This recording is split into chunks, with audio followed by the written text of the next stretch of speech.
A very happy and energetic day to all of you. मैं शिव पांडे आप सभी लोगों का अपने चैनल शिव पांडे नेटवर्क पे स्वागत करता हूँ। आप सभी लोग जानते हैं कि striking thoughts by Bruce Lee, इस बुक के ऊपर ऑलरेडी मैंने एक वीडियो सीरीज लॉन्च कर दिया हुआ है और इस बुक के अभी तक मैंने 8 चैप्टर्स कवर कर दिए हैं। आज के दिन मैं इस बुक का 9th और 10th चैप्टर्स कवर करने जा रहा हूँ जो बहुत इंपॉर्टेंट है। बट बिफोर मूविंग अहेड मैं 2 पॉइंट्स आपके सामने कहना चाहता हूँ। नंबर 1 कि अगर अभी तक आपने इन वीडियोस को नहीं देखा हुआ है और इन वीडियोस के माध्यम से चैप्टर्स को नहीं समझा है तो मैं आपसे हम्बल रिक्वेस्ट करूँगा कि आई बटन पे क्लिक करके इन सारे वीडियोस को देखो। ये वीडियोस बहुत पावरफुल हैं और अगर ये वीडियोस आपको अच्छे लगते हैं तो दूसरों के साथ भी इन वीडियोस को शेयर करो। And the second point is very very important. मुझे ऐसा लगता है कि आप सभी लोग वीडियोस तो देख रहे हो, पसंद भी आ रहा है। मैं अपने YouTube चैनल के जो एनालिटिक्स को अगर चेक करता हूं तो आप सभी लोग उसमें व्यू टाइम को बढ़ा रहे हो और इसके लिए मैं आप सभी लोगों को दिल से डेफिनेटली बहुत बहुत धन्यवाद देता हूं। लेकिन इसके साथ साथ एक रिक्वेस्ट है कि अगर आप लोग वीडियोस को देख रहे हैं, दूसरों के साथ शेयर कर रहे हैं तो चैनल को सब्सक्राइब करना भी बनता है, क्योंकि ये एक छोटा सा आपका काम मुझे मोटिवेट करता है, मुझे इंस्पायर करता है कि इसी तरीके से अपने एफर्ट को लगाकर मैं अपने व्यूअर्स के लिए डिफरेंट बुक से नॉलेज को कंपाइल करके, विजडम को कंपाइल करके आप लोगों तक पहुंचाता रहूं। तो ये अगर एफर्ट आपको अच्छा लग रहा है तो एक छोटा सा सपोर्ट, चैनल को सब्सक्राइब कर लो। चलिए आगे बढ़ते हैं और आज के 9th और 10th चैप्टर को शुरू करते हैं। So let's move forward.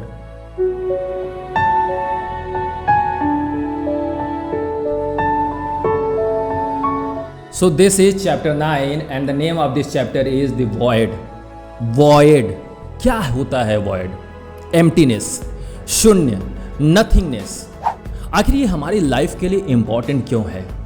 Bruce Lee ने इसको समझाने की कोशिश की है। उन्होंने वॉइडनेस के ऊपर एक्सप्लेनेशन दिया हुआ है। वो कहते हैं लिविंग वॉइड क्या है, फिर वो void as a creative energy बता रहे हैं, वॉइड एंड नथिंगनेस। जी हाँ, चलिए एक एक करके समझते हैं। ब्रूस ली कहते हैं कि voidness is that which stands right in the middle between this and that. This and that क्या होता है और दिस और दैट के बीच में ऐसा कौन सा स्टेट है जिसको हम वॉइड बोलते हैं? समझते हैं। दिस एंड दैट ये कौन बोलता है? ये आपका माइंड बोलता है। ये जो मेंटल कॉन्सेप्ट्स होते हैं ना, वो डिफाइन करते हैं ये अच्छा है, ये बुरा है, ये दिस, ये दैट, ये day and night, pain and pleasure, right? ये सब सारी चीज़ें ये माइंड का काम होता है। और जब माइंड या मेंटल कॉन्सेप्ट या मेमोरीज से आप ड्रिवन होकर काम करते रहोगे, आप वॉइड के एक्सपीरियंस को कभी भी ले नहीं पाओगे। तो वॉइड कहाँ पे एग्जिस्ट करता है? जहाँ पे दिस और दैट नहीं होता है, जहाँ पे केवल और केवल एक सिंपल एम्प्टीनेस होती है और जिसको बोलते हैं नथिंगनेस। नथिंगनेस मतलब क्या होता है? इसको प्रीवियस चैप्टर में भी समझाया गया है। नथिंगनेस मतलब जो इंसान है ना, वो एक नथिंगनेस का कॉन्सेप्ट देता है। जब उसको इस स्टेज में जाता है, वॉइड वाले स्टेज में जाता है, तो वहाँ पे उसको कुछ हलचल नज़र आती है, कुछ होता हुआ नज़र आता है, लेकिन वो जो हो रहा है, जो हलचल हो रही है, उसको डिफाइन करने में उसको डिफ़िकल्टी होती है। वो डिफाइन नहीं कर पाता है, क्योंकि अगर कोई थिंग हो, थिंग का मतलब ऑब्जेक्ट, तो उसका स्पेस होता है, उसका शेप होगा, वो कहीं ना कहीं एग्जिस्ट करेगा, उसके अंदर कुछ ना कुछ मैटर होगा, वो डिफाइन करेगा। लेकिन ये जो स्टेट है जिसको बोलते हैं वॉइड का स्टेट, जिसको बोलते हैं शून्य का स्टेट, नथिंगनेस का स्टेट, इस स्टेट में इंसान को एक्चुअली में बस इतना समझ में आता है कि there is a flow, there is a flux, there is a process, but he or she cannot define that state and that's why उसको बोलता है शून्य, उसको बोलता है nothingness, and that is the state of void. Spirituality में ये void का जो कॉन्सेप्ट है बहुत इंपॉर्टेंट है। ये वॉइड का कॉन्सेप्ट यही होता है जिसको हम बोलते हैं निर्वाणा। निर्वाणा का मतलब क्या होता है कि वहाँ पे आप उसके रंग, रूप, शेप, साइज कुछ भी आप डिफाइन नहीं कर पाओगे, निर्विकल्प हो जाओगे। कोई आपके पास विकल्प नहीं रहेगा, कोई आपके पास मेंटल कॉन्सेप्ट्स नहीं रहेगा, मेमोरीज ड्रॉप हो जाती है और पूरी तरीके से जो ट्रूथ होता है, जो रियलिटी होती है, वो सामने महसूस हो जाती है। राइट। ये है वॉइडनेस का कॉन्सेप्ट। और फिर उसके बाद जो दूसरा चीज बता रहे हैं, लिविंग वॉइड, ये बोलते हैं ब्रूस ली कि it is a living void. Living void क्यों? जब भी हम वॉइड का नाम लेते हैं तो इसका मतलब हम सोचते हैं कि वहां पे कुछ हो ही नहीं रहा है, वो केवल एम्प्टी है, रिक्त है, जस्ट वो डेड है। नहीं, ऐसा नहीं है। जो वॉइड है ना, ये अल्टीमेट लिविंग स्टेट है। अल्टीमेट लिविंग स्टेट है, क्योंकि यहां से ही सब कुछ डेवलप हो रहा है, यहां से ही सब कुछ प्रोड्यूस हो रहा है। जितनी भी सारी चीजें आपके बॉडी के अंदर एक्ट कर रही हैं, आपके थॉट्स हैं, आपके इमोशंस हैं, वो सब कुछ गवर्न हो रही है इस स्टेट से, क्योंकि ये जो स्टेट है ये कंप्लीटली एनर्जेटिक स्टेट है, ये कंप्लीटली डायनामिक स्टेट है, और इसी को बोलते हैं लिविंग वॉइड। इसको आपको अनुभव करना पड़ेगा, और जब जब ये अनुभव पे आपके उतरेगा, वहाँ से नेक्स्ट स्टेज जो आता है जिसको बोलते हैं void as a creative energy. इस क्रिएटिव एनर्जी को, जो सब कुछ क्रिएट किया हुआ है, इसको आप महसूस कर पाओगे। तो इसलिए वॉइड जो है एक लिविंग एंटिटी है। यहाँ पे क्रिएटिव एनर्जी प्रोड्यूस होती है जो हर एक चीज़ क्रिएट कर रही है। इस वॉइड तक पहुँचने के लिए आपको अपने मेंटल कॉन्सेप्ट को ड्रॉप करना पड़ेगा। दिस एंड दैट जजमेंटल जो स्टेट होता है, उससे बाहर निकलना पड़ेगा। वॉइड एंड नथिंगनेस, देखिए यहाँ पे ब्रूस वही कहने की कोशिश कर रहे हैं। एक बार फिर से इसको एक्सप्लेन करता हूँ आपके अंडरस्टैंडिंग के लिए। Nothingness means no thingness. मतलब वहाँ पे कोई ऑब्जेक्ट नहीं है जिसको आप डिफाइन कर सको। उसका नहीं कोई शेप है, नहीं साइज है, नहीं कलर है, राइट, नहीं कोई डायमेंशन है। इसीलिए एक इंसान जो इसको अनुभव करता है उसको बोलता है नथिंगनेस। मतलब मेरे लिए, मेरे इमेजिनेशन में, मेरे अंडरस्टैंडिंग में, मेरी कैपेबिलिटी में ये जो स्टेट है इसको मैं डिफाइन नहीं कर सकता हूँ, इसीलिए मैं इसका नाम देता हूँ नथिंगनेस। मतलब कोई वहाँ पे थिंग नहीं है, बट वो जो ऐसी चीज़ है जो डायनेमिक है, एनर्जेटिक है, अल्टीमेट सोर्स है सब चीज़ों का, वो है void. There is only process. Yes, वहाँ पे प्रोसेस चल रहा है, हैपनिंग हो रही है, लेकिन कैसे हैपनिंग हो रही है उसको आप डिफाइन करने में आप समर्थ नहीं हैं, असमर्थ हैं। When we accept and enter this nothingness, the void, then the desert starts to bloom. The empty void becomes alive, is being filled. The sterile void becomes the fertile void. I am nothing but function. Nothing equals real. कहते हैं कि I am nothing. मैं कुछ भी नहीं हूँ, बस एक फंक्शन है, मेरे अंदर फंक्शन हो रहा है। उस वॉइड के स्टेट से जो क्रिएटिव एनर्जी है वो अपना सारा काम कर रही है, और वही रियलिटी है।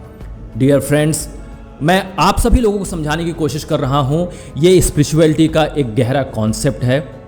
मैं ये दावे से कहता हूँ कि मैं स्पिरिचुअल बीइंग नहीं हूँ। मुझे इस स्टेज में अभी तक पहुँचने में बहुत समय लगेगा, लेकिन एक जो अंडरस्टैंडिंग है, जो ज्ञान है, वो कभी कभी थोड़ा थोड़ा महसूस होता है, और उसी एक्सपीरियंस के कारण थोड़ा सा मैं आपको समझा पा रहा हूँ कि जब भी, चाहे एक सेकंड के लिए, चाहे एक मिनट के लिए, अगर आप अपने माइंड से दूर होते हैं ना, तो जो आपको लाइटनेस फील होती है, जहाँ पे आप कोई जजमेंट नहीं कर पाते हो, जहाँ पे अच्छे और बुरे का कॉन्सेप्ट आपके दिमाग में नहीं रहता, जहाँ पे पेन और प्लेजर नहीं रहता है, जहाँ पे विन और लॉस का कॉन्सेप्ट नहीं आपको सताता है, वहाँ पे ये वॉइड जो होता है ना, ये वॉइड खिल कर आता है, और आप देखोगे आपको एक जॉय, एक ब्लिस का अनुभव होगा, और वहाँ से एक क्रिएटिव एनर्जी निकल कर आती है, और वो क्रिएटिव एनर्जी आपके सराउंडिंग को पूरी तरीके से भर देती है, और आप सभी के लिए एक गाइड बन जाते हो, एक गाइडिंग लाइट बन जाते हो, जो दूसरे को रास्ता दिखा सकते हो।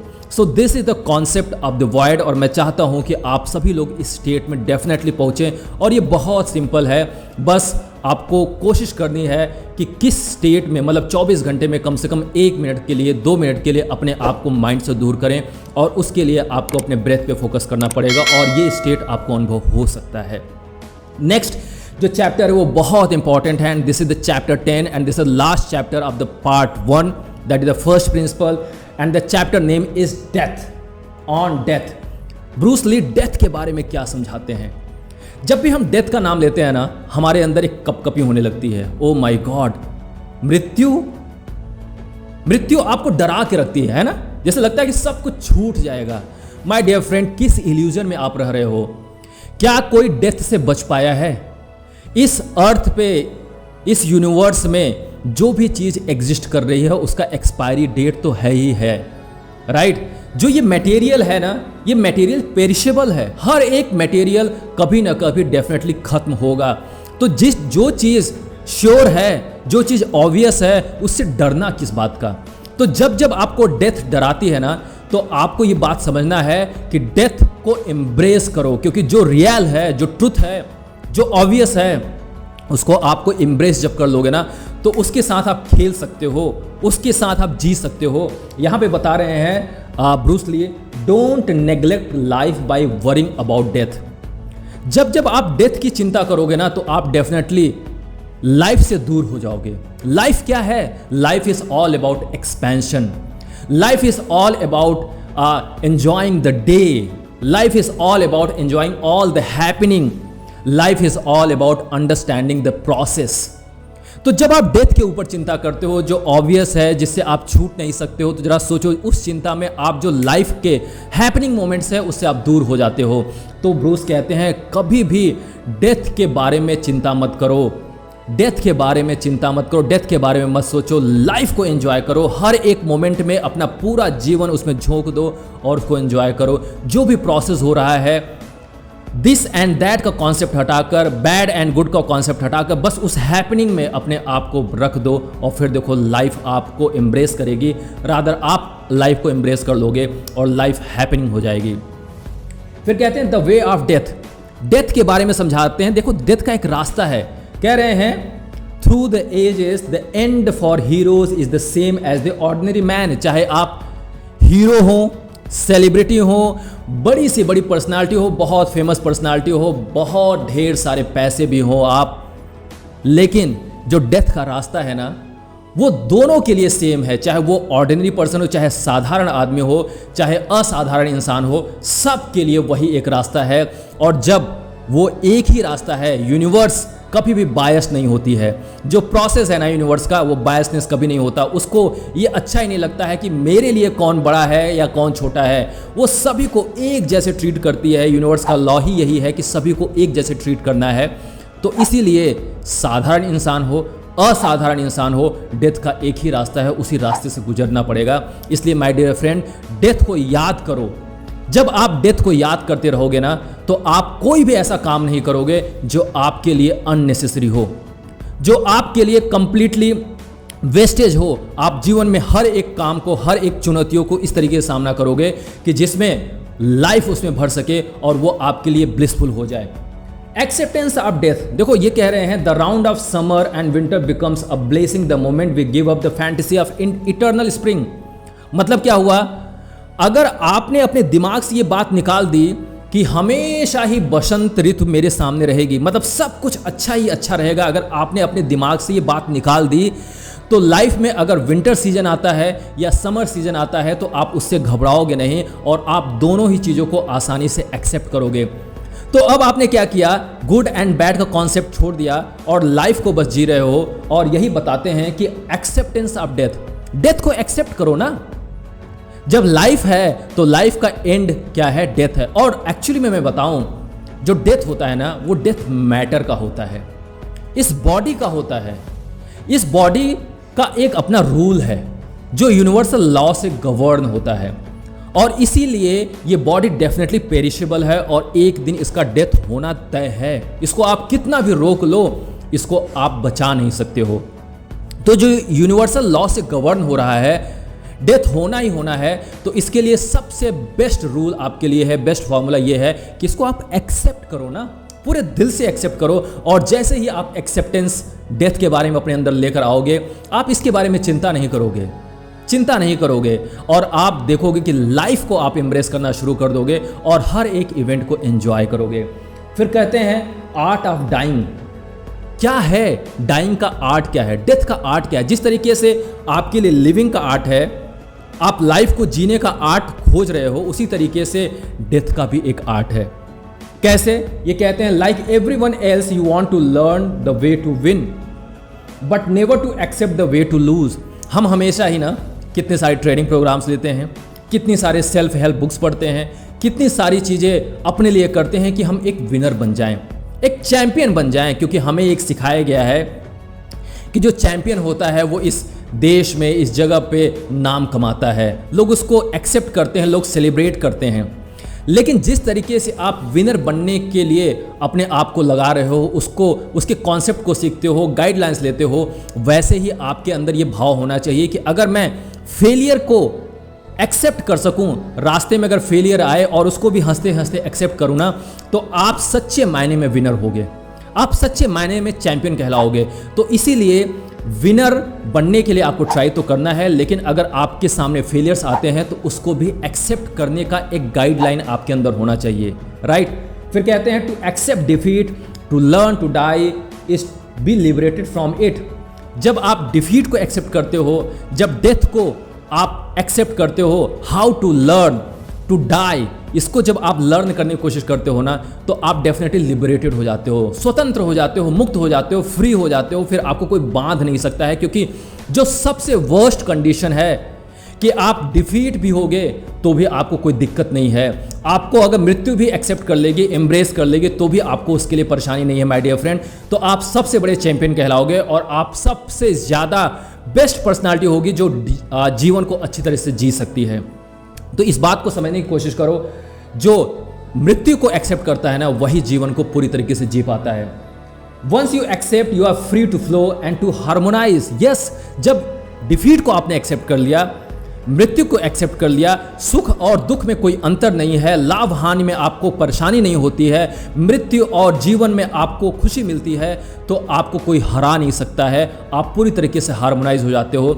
इसको बोलते हैं समत्व योग, इसको बोलते हैं इक्वानिमस माइंड, जो बुद्धा ने एक्सेप्ट किया, जो स्वामी विवेकानंदा ने जनरेट किया। ये सभी लोग जो ऋषि मुनि योगी हैं, जिन्होंने इस स्टेट को पाया है, वही लोग ये कह सकते हैं कि लाइफ उनकी पूरी तरीके से हार्मोनाइज हो गई।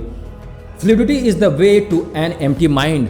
जब आप फ्लो करोगे ना, तो फ्लो ही एक रास्ता है जो आपको एम्प्टी माइंड तक पहुंचा सकता है। मतलब अगर सॉलिडिटी रहेगी, जहां पे रिजिडिटी रहेगी, तो आप इस वॉइडनेस के कॉन्सेप्ट तक कभी नहीं पहुंच पाओगे। वॉइडनेस का स्टेट जो है, उस स्टेट तक कभी नहीं पहुंच पाओगे, क्योंकि आपके अंदर मेंटल कॉन्सेप्ट एक सॉलिड की तरह भरा पड़ा हुआ है। तो आपको फ्लूइड बनना पड़ेगा, पानी की तरह बनना पड़ेगा। और वो जब फ्लो होता है, जो पानी होता है ना, जब एम्प्टी कप में जाता है तो वो कप बन जाता है। उसी तरीके से एम्प्टी माइंड में जाएगा तो सब कुछ, वो जो फ्लो है, वो पानी है, वो और आपके बीच में कोई अंतर नहीं रहेगा। You must free your ambitious mind and learn the art of dying. अपने आप को एम्बिशियस माइंड से फ्री करो और लर्न करो art of dying. My dear friend, Bruce यहाँ पे वॉइड के कॉन्सेप्ट को समझाते हुए और डेथ के कॉन्सेप्ट को समझाते हुए हमें ये समझा रहे हैं, बता रहे हैं, और ये नॉलेज, जो डीपर विजडम हम तक पहुंचाने की कोशिश कर रहे हैं कि देखिए, आपको डेथ को एक्सेप्ट करना पड़ेगा। माइंड में जो मेंटल कॉन्सेप्ट्स, मेमोरीज जो आपने भरा पड़ा हुआ है, उसको ड्रॉप करना पड़ेगा। और जो वॉइड का स्टेट है, जो नथिंगनेस का स्टेट है, वहां तक पहुंचने के लिए आपको कोशिश करनी चाहिए। और फिर वहां से क्रिएटिव एनर्जी निकलेगी, वहां से रियल लाइफ निकलेगी, फ्लो करेगी, और वही आपको पूरी तरीके से लाइवली बना सकता है, वही आपके लिए ब्लिसफुल हो सकता है, और आप अपने जीवन को सक्सेसफुल बना सकते हो। मैं आशा करता हूं कि 9th और 10th चैप्टर आपके लिए डेफिनेटली डीपर विजडम लेकर आए होंगे, और इन चैप्टर से आप अपने लाइफ में चेंज लाओगे। अगर ये वीडियो आपको अच्छा लगा है ना, तो इस वीडियो को दूसरों के साथ भी शेयर करो, उनकी लाइफ में भी ट्रांसफॉर्मेशन लाओ। आपका शेयरिंग एक बहुत बड़ा केयर हो सकता है। जैसा मैं बार बार कहता हूं, शेयरिंग इज केयरिंग। ये नॉलेज अपने तक मत रहने दो। वीडियो में जो भी पॉइंट आपको अच्छा लगा है, कमेंट बॉक्स में लिख कर बताओ। वीडियो को दूसरों के साथ शेयर करो, लाइक करो, और हाँ, इस एफर्ट को थोड़ा सपोर्ट करो। चैनल को सब्सक्राइब करो। जब आप चैनल को सब्सक्राइब करते हो तो डेफिनेटली मेरा भी मोटिव बढ़ता है, मुझे भी मोटिवेशन मिलता है, और ये बात समझ में आती है कि आप लोग इन वीडियोस को एक्सेप्ट कर रहे हो। तो एक छोटा सा एफर्ट, चैनल को सब्सक्राइब करो। और मैं आपसे कमिट करता हूं कि इसी तरीके से जो डीपर विजडम है, डिफरेंट बुक से आप लोगों तक लेकर आता रहूँगा। शिव पांडे नेटवर्क को आप लोग इसी तरीके सपोर्ट करते रहते, प्यार करते रहिए, और मैं आपसे नेक्स्ट वीडियो में मिलता हूं। तब तक के लिए stay ignited, stay happy, stay energetic. Thank you so much.